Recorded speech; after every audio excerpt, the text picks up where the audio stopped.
Olá, e chegamos ao quarto e último episódio da nossa série de tese de investimentos. Nessa série, para quem não assistiu os vídeos anteriores, a gente basicamente escolheu entre 40 fundos aqui, 40 ETFs, né, que estão também representados na B3 por suas respectivas BDRs, ou seja, é possível investir aqui do Brasil. Então, esses ETFs são ETFs de alto potencial de crescimento. Escolhemos quatro dessas teses aqui para trabalhá-las um pouco melhor nesse detalhe. No vídeo de hoje estaremos tratando da tese do urânio. Então vamos lá, vou fechar a tela aqui e a gente vai começar o detalhamento dessa tese. Então a tese do urânio, ela basicamente fala muito do que a gente falou na tese do lítio também e na tese do MLPA, no vídeo anterior. Ela fala o quê? Da migração da matriz energética mundial, né, que vem a ocorrer para os próximos anos, até 2030 e além disso, né. Então a gente percebe isso aqui, hoje a nossa matriz energética mundial, ela é dessa maneira, bastante dependente do carvão e do gás natural. Percebo que não são todos os países que, como o Brasil, tem essa possibilidade da hidrelétrica como predominância na matriz elétrica, né. Na verdade, a hidrelétrica também causa vários impactos, né, ou seja, em muitos lugares, você tem a energia disponível, você tem a água lá, o rio para fazer, só que ambientalmente não é possível, né, você alagar uma região tão ampla para você fazer uma hidrelétrica nova. Então tem requisitos ambientais que estão trancando um pouco o crescimento da hidrelétrica também, que seria uma energia limpa, né. Então vocês vejam que o carvão, o gás natural, óleo, energias aí predominantemente, fósseis, né, representam grande parte ainda da matriz mundial, né. As outras energias ainda renováveis, muito pequenas, né, entre a solar, a eólica e a nuclear, percebo que ainda a nuclear tem uma participação bem maior. Por que a gente vai falar de tese do urânio, né? Porque com a tese, com a migração com o objetivo de emissão zero, ESG e redução de emissão de CO2, que é uma pressão que está acontecendo a nível mundial, tende a continuar aumentando nos próximos 10 a 20 anos, né? A gente vai sim perceber uma migração dessas matrizes aqui para as limpas, né? E entre essas limpas, eu vou explicar quais são as vantagens da nuclear, né? Então, principalmente questão de densidade energética, né? Veja o comparativo, né? Que um pellet pequenininho de urânio, né? Ele tem uma densidade energética equivalente a a 17 mil pés de gás natural, né? 120 galões de óleo, ou a 1 tonelada de carvão, né? Então perceba que o urânio é extremamente denso, né? Você gera muita energia com pouco. E o principal de tudo é que a gente está falando de energia totalmente limpa, né? Então percebam aqui que em 2023 ainda tem vários países aqui, por exemplo, a China, a própria União Europeia, que ela tem um nível ainda de aquisição muito elevado de combustíveis fósseis, né? Ou seja, aqui a gente está colocando a escala de quase 20 bilhões a Europa comprando combustíveis fósseis, né? Então, com essa pressão por ESG, isso vai realmente diminuir bastante, tende a diminuir bastante, né? Essa é a tese, que dá a tese da migração para as energias renováveis, né?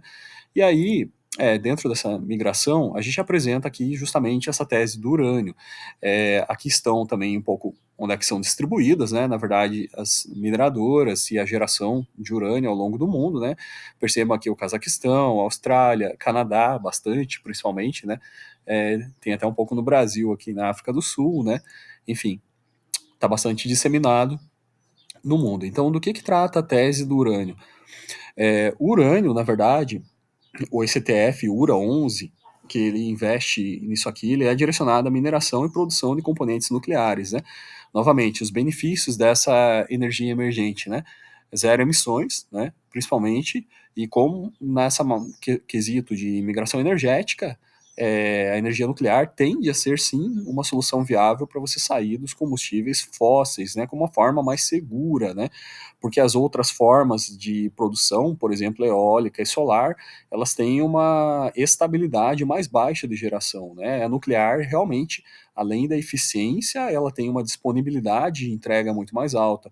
Então, em se tratando de energias limpas, ela é sim a mais confiável, né? Esse ETF aqui, ele oferece um acesso a uma cesta de empresas envolvidas na mineração de urânio e na produção de componentes nucleares. Então, olha só que interessante. Ele é negociado pelo código URA, né? Na B3 a gente vai achar o BDR dele também. São 46 empresas que estão nesse portfólio aqui do urânio, que a gente tem uma amostra das principais empresas, a Chemical, a NextGen, a Sprott e mais empresas espalhadas ao longo do mundo aqui. Canadá, Estados Unidos, Austrália, Reino Unido, né?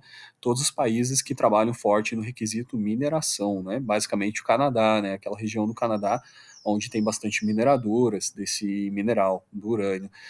Então, esse ETF vai abordar e vai investir nessas empresas aqui. Vamos ver algumas características dele, né? O PL aqui um pouco alto, o PL atual está em 36,7, né?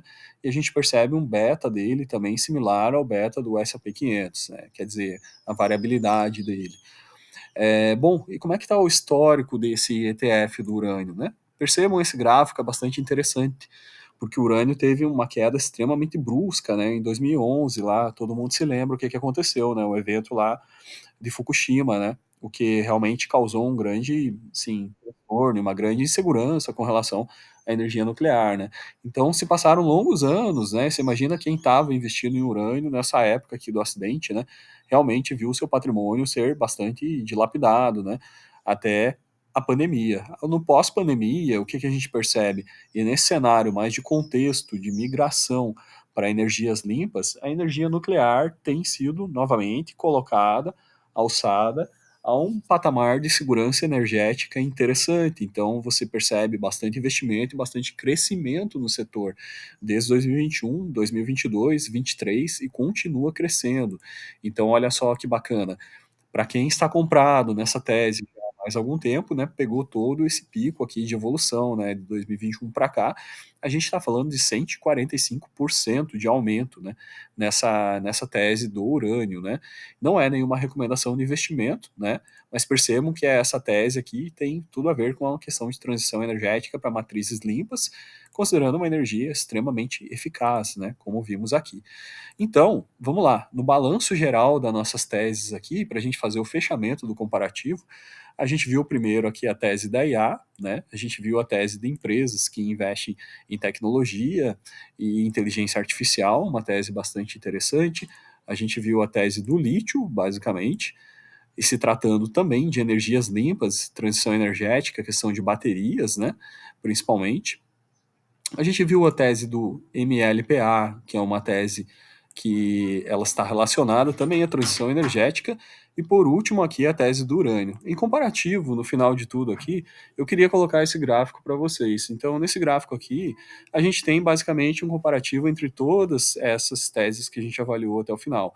Percebam que o MLPA ele trouxe ganhos aqui nos últimos 2 anos, né, de 168%. A tese do urânio, ganhos de 160%. A tese do lítio, ganhos de 47%. Todos eles ficaram acima do S&P 500, representado aqui pelo ETF SPY, ok? Então, basicamente, esses 3 ETFs nesse período aqui tiveram uma rentabilidade bastante interessante. Logicamente, rentabilidade passada não é garantia de nada, né? Nem de rentabilidade futura. Então, para vocês nessa janela, avaliem realmente como é que isso está hoje, tem que avaliar o PL, tem que avaliar se é o melhor ponto de entrada também, tem que avaliar se cada um acredita em cada tese, está disposto a se expor aos riscos individuais em cada tese, logicamente, estudando e avaliando. Isso não é nenhuma recomendação de investimento. Já as outras teses avaliadas aqui, os 2 ETFs aqui que a gente viu, da parte de inteligência artificial, o IQ ele ficou aqui realmente abaixo do S&P 500 nesse período aí, mas está com uma tendência de subida recente.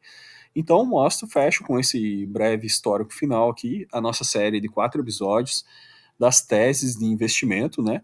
Espero que vocês tenham gostado desse vídeo com as teses aqui. Voltamos no próximo com mais estudos.